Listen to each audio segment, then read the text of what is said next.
Bienvenue sur les bons plans de MJ, Warhammer V4, on continue un peu de scruter les règles. Aujourd'hui on va regarder le concept des avantages dans les combats, on va voir comment ça fonctionne, comment on obtient des avantages, comment certaines compétences aussi et talents utilisent les avantages pour déclencher des effets spéciaux.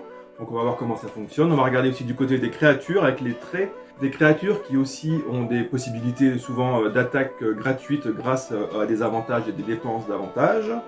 Et puis on ira jeter un œil à cet excellent bouquin aux armes également qui présente une nouvelle utilisation des avantages avec des pools d'avantages pour les alliés ou les PNJ, en tout cas ou les ennemis, et voir comment ça peut fonctionner et comment on peut l'adapter et qu'est-ce qu'on peut en faire à notre façon de maîtriser. Donc voilà, les avantages, on regarde ça de long en large. À tout de suite. Donc on est dans la partie combat et on va regarder page 164, cette question des avantages, donc un concept qui permet d'obtenir un avantage en combat. Un avantage en fait, pour aller rapidement, c'est un bénéfice de plus 10% au test de combat ou au test de psychologie. Donc ça c'est vachement important, le test de psychologie, parfois je l'oublie, je pense qu'il faut faire gaffe de ne pas l'oublier parce que c'est vraiment, il y a quand même beaucoup de créatures qui peuvent avoir un trait voilà, qui va provoquer la peur ou la terreur. Donc avoir un petit bonus, c'est pas négligeable. Donc ça, il faut bien y penser. C'est vrai qu'on a plutôt tendance à surtout le jouer sur son jet de CC, ce qui est tout à fait normal. L'autre point important, c'est l'option limiter les avantages.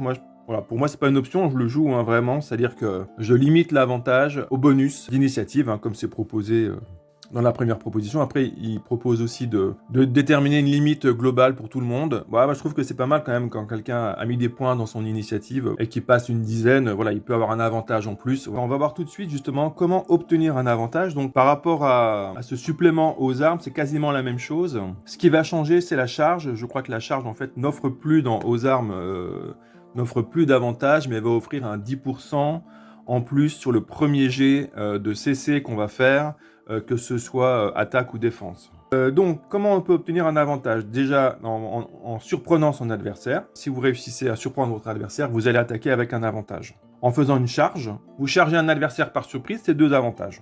C'est déjà pas mal, ça fait déjà plus 20% sur votre jet de CC.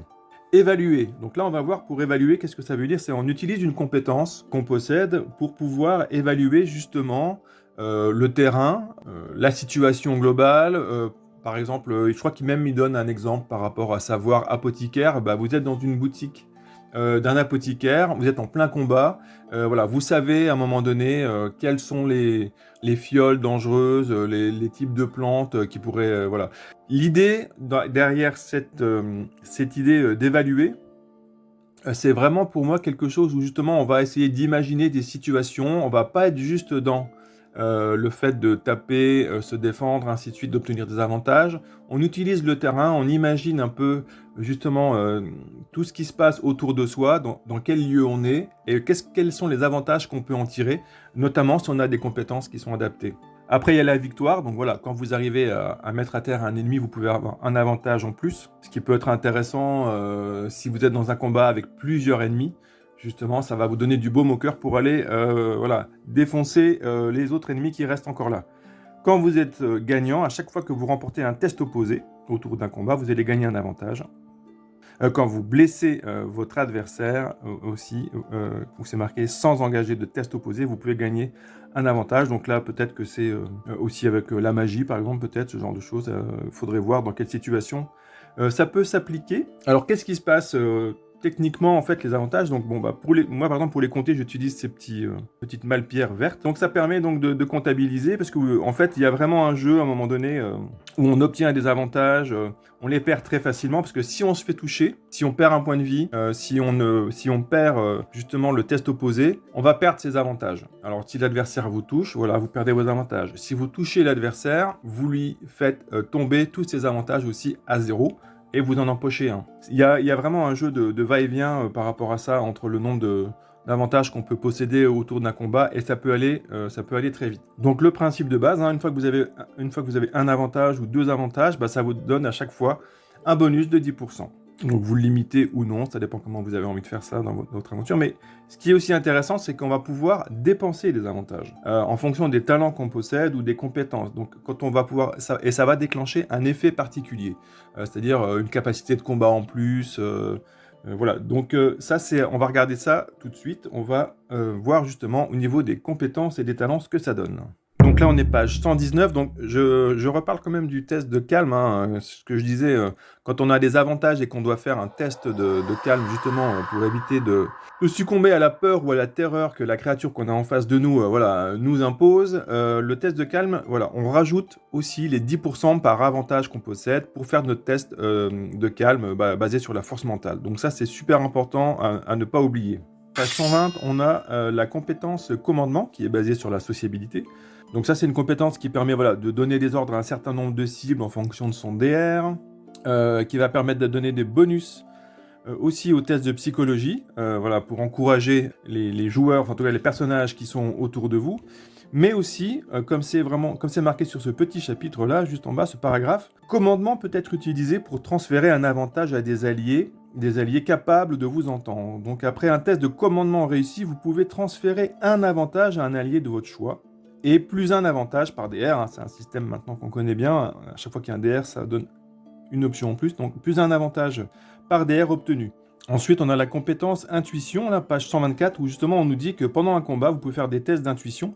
Alors en fait, c'est pas vraiment pendant un combat, en tout cas c'est pas en combat, c'est-à-dire il faut que vous soyez observateur. Pendant le combat, vous pouvez pas le faire, ou alors il faudrait que ça soit une action voilà, qui remplace votre action de CC. En tout cas, on pourrait le jouer comme ça. Mais là, c'est vraiment un tour d'observation, justement, avant de rentrer en combat. Vous pouvez passer plusieurs tours, justement, pour essayer de gagner quelques avantages, parce que vous voyez un peu peut-être la technique que possède un adversaire que vous allez affronter. Voilà, on pourrait très bien imaginer que justement dans une arène, vous êtes le prochain gladiateur à devoir combattre un des plus puissants guerriers, voilà, qui est un des héros de l'arène. Et ben, vous passez quelques temps à l'observer, vous remarquez qu'il a plutôt tendance à être positionné sur le côté gauche. Voilà, peut-être qu'il se protège parce qu'il a une côte qui est peut-être un peu endommagée à droite. Donc bon. C'est ça un peu l'idée, et justement moi je pense qu'il faut vraiment, au-delà du jet de dés, il faut raconter quelque chose, il faut qu'il y ait une petite histoire, une anecdote justement qui puisse convaincre aussi le maître de jeu, et lui il vous permet justement à juste titre de lancer le dé pour voir si vous obtenez un avantage par le temps que vous passez avec votre jet d'intuition à observer votre adversaire. Donc là, l'obtention d'avantages par rapport à l'utilisation de l'intuition, il la base sur le bonus d'intelligence. Voilà. Dans une précédente vidéo, je vous en avais parlé, mais il y a la question de la compétence prière, justement, puisque vous pouvez aussi passer du temps avant de vous lancer dans le combat pour invoquer votre dieu et obtenir également des avantages. Et donc là, à chaque fois, c'est ça c'est très logique. Hein. Donc là, ils vont la baser sur le bonus de sociabilité, puisque la compétence prière est basée sur la sociabilité. Et puis ensuite, il y a l'ensemble des savoirs, justement, où ils disent en combat, un test de savoir réussi peut éventuellement vous accorder un avantage. Donc ça, c'est avec l'accord du maître de jeu, hein, toujours. Et puis, moi, je pense que voilà, c'est pas un simple jet de dés, c'est-à-dire qu'il faut imaginer quelque chose grâce à un savoir que vous possédez, justement. Vous possédez un savoir en géologie, vous savez que le sol, quand il est de cette couleur, c'est qu'il est beaucoup plus meuble que lorsqu'il est peut-être plus sombre. Donc du coup, vous voyez que votre adversaire va par là-bas, ou alors vous essayez de le pousser pour aller par là-bas, et donc vous racontez un truc, techniquement, votre personnage fait quelque chose, il jette un jet de savoir, et puis du coup, est-ce qu'il arrive à obtenir un avantage en fonction de ses connaissances? Voilà, je pense qu'il faut le jouer comme ça. À chaque fois, souvent dans les compétences, hein, vous l'aurez certainement remarqué, mais il donne des indications par rapport au combat qu'on peut avoir, comment on peut gagner des avantages ou comment on peut utiliser la compétence dans un combat. Survie en extérieur également, qui nous permet de gagner un avantage en fonction de ce qu'on veut en faire. Quand vous combattez dans la nature sauvage, vous pouvez effectuer un test de survie en extérieur pour recevoir un +1 en avantage, de la même façon qu'avec intuition, voilà, pour un nombre maximum d'avantages égal à votre bonus d'intelligence.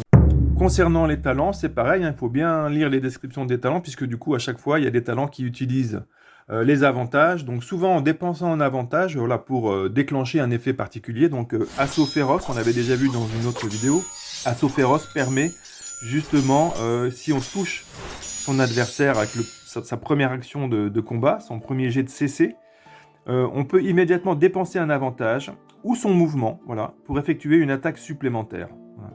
Donc ça permet de déclencher rapidement une deuxième attaque. Donc c'est très puissant, évidemment. Alors on verra que justement, dans le supplément aux armes, il propose aussi, par rapport au pool de dés qu'il peut y avoir entre les deux groupes ennemis, il y a des solutions pour justement avoir une deuxième attaque. Au niveau des talents, on a coude à coude, qui permet de garder des avantages lorsqu'on est vraiment en mode, on va dire, un peu rang militaire, où on est avec des compagnons qui ont aussi ce talent-là. Donc ça, c'est à voir comment ça fonctionne, c'est pas mal. Impitoyable, également, utilise les avantages pour se désengager, et on peut garder un nombre d'avantages égal à son niveau d'impitoyable, puisque normalement, quand on se désengage, justement, en vidant son pool d'avantages, on perd tout. Alors qu'avec impitoyable, on peut en garder quelques-uns. Porte-bouclier, c'est assez intéressant comme talent, puisque du coup, quand on perd un test opposé, on va gagner un avantage. Voilà, on a la capacité de se remettre d'aplomb suite à une estafilade qu'on aurait reçue. Et donc, du coup, on obtient autant d'avantages qu'on a de niveau dans son talent porte-bouclier. Renversement utilise aussi les avantages. Alors là, ça c'est assez puissant, parce que du coup, on récupère les avantages de son adversaire. Donc ça, c'est vraiment pas mal du tout. Et il y en a un que j'ai oublié, je crois, c'est battement. Alors il y en a peut-être d'autres, j'ai peut-être pas tout vu.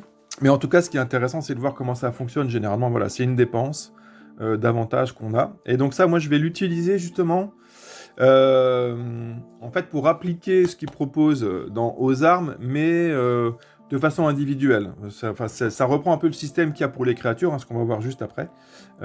Et ça permet d'utiliser de façon encore plus riche, un peu plus tactique, ces avantages. Donc avec battement, vous pouvez faire perdre des avantages à votre adversaire. La différence, c'est pas un test opposé.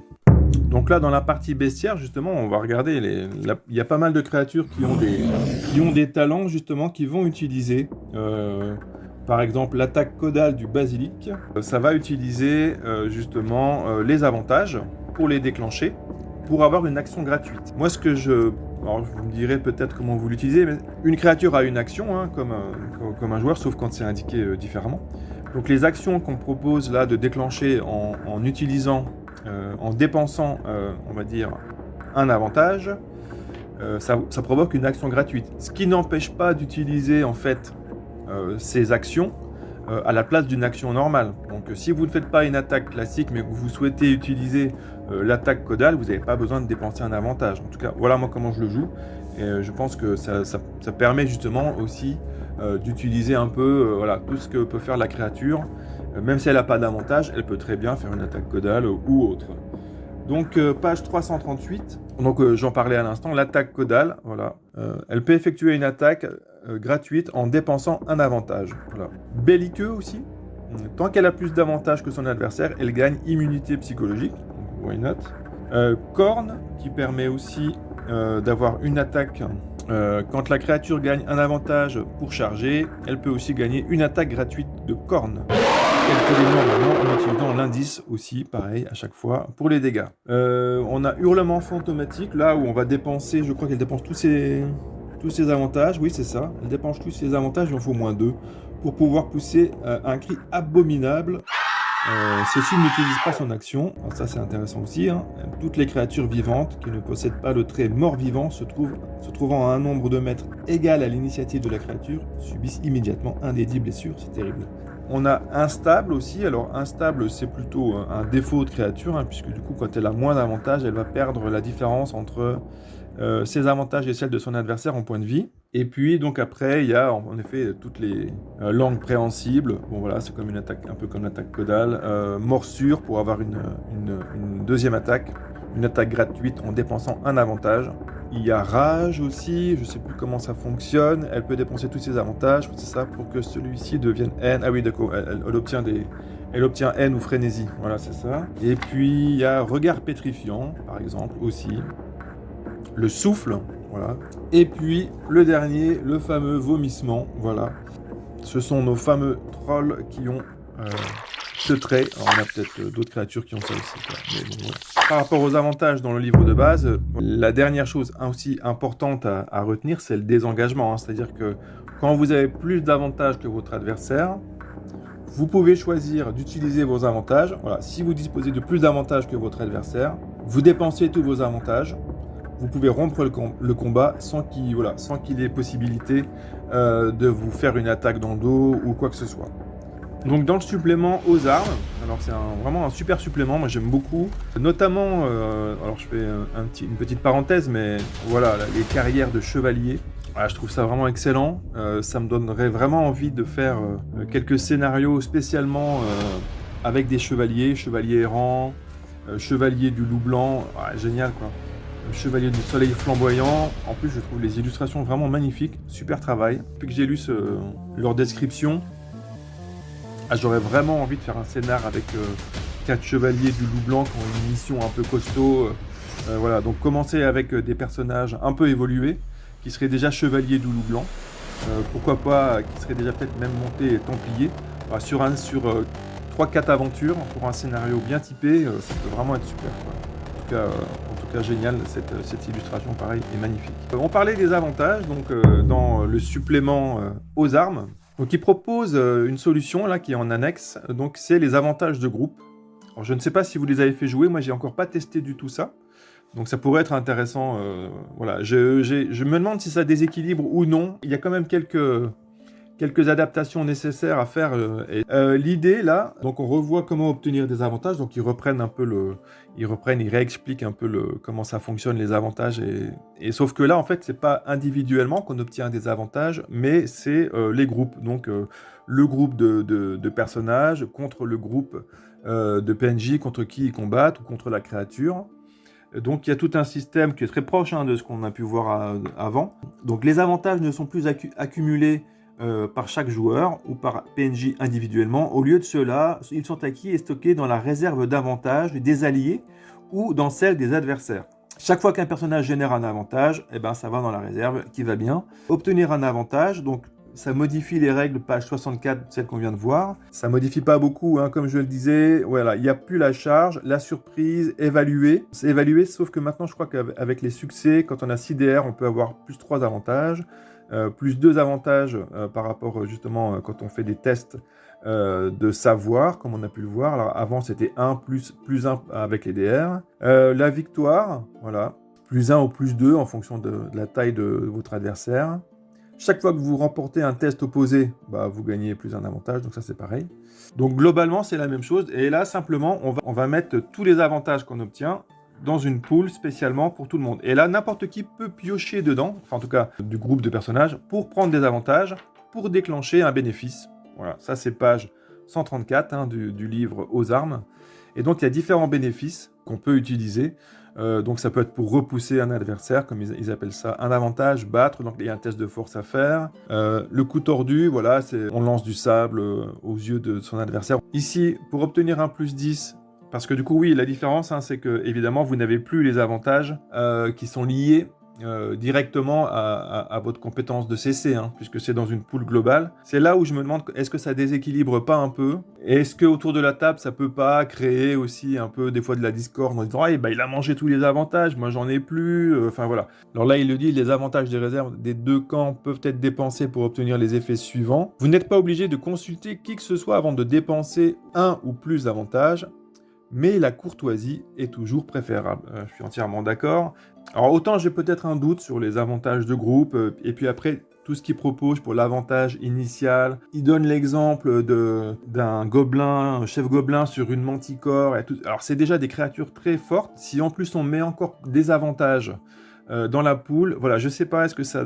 Comme je l'ai pas joué, je saurais pas le dire, donc si jamais quelqu'un l'a joué ou le joue et que c'est absolument génial, ou est-ce que ça déséquilibre le jeu, voilà, n'hésitez pas à laisser un commentaire, ça m'intéresse vraiment d'avoir votre retour. Je vais tester moi quelque chose de différent. En fait, moi ce que j'aime beaucoup, c'est le fait de pouvoir avoir une pool d'avantages, et à un moment donné, c'est soit on décide qu'on les utilise de façon classique, donc c'est-à-dire les avantages qu'on a, on les utilise pour avoir un plus 10, soit justement on va les dépenser. Donc c'est au choix. Soit vous dites, ok, j'ai un avantage, je le garde dans ma pool pour l'instant, je ne l'utilise pas, donc il ne m'offre pas un plus 10. Ça c'est vachement important. C'est-à-dire tactiquement, vous misez sur le fait de pouvoir récupérer plus d'avantages. Ce que j'aime bien, c'est qu'il y a un choix qui doit être fait par les joueurs. Il y a un risque potentiel de perdre éventuellement ce qu'on avait mis de côté. Dans l'idée, c'est ça, c'est quand vous obtenez un avantage, soit vous dites, je l'utilise de façon classique, celui-ci m'offre un plus 10%, je ne pourrai plus après le sacrifier. Soit vous le mettez de côté, et voilà. Vous essayez d'en obtenir suffisamment pour qu'à un moment donné, si vous avez 2 avantages, vous pouvez utiliser ce tableau, page 134, les bénéfices des avantages. Vous craquez 2 points, vous craquez 4 points et vous obtenez l'action, par exemple 4 points, l'action supplémentaire, deuxième attaque. 2 avantages, retraite stratégique. Voilà, ça peut être intéressant. Et puis, n'hésitez pas aussi, justement, à inventer des bénéfices avec votre maître de jeu, avec les autres joueurs. Qu'est-ce que ça enclenche ? Combien ça coûte. Et donc du coup, il y a ce choix tactique entre soit je les mets dans une pool pour avoir un plus 10, plus 20, je ne peux plus les dépenser, soit je les garde de côté, et quand j'ai suffisamment, j'active un bénéfice. Merci d'avoir suivi les bons plans du MJ avec cette émission spéciale avantage. N'hésitez pas à laisser un commentaire, à vous abonner ou laisser un pouce, et puis me dire peut-être si vous avez utilisé les avantages avec la proposition qui est faite dans Aux Armes, comment ça a fonctionné, est-ce que vous avez trouvé ça équilibré ou pas, ou intéressant, est-ce que ça dynamise le combat. Et puis autrement, avec la solution que je vous ai proposée, également, peut-être que si vous l'appliquez, je serais super intéressé pour avoir un retour, donc n'hésitez pas. Encore une fois, merci beaucoup et je vous dis à bientôt. Ciao!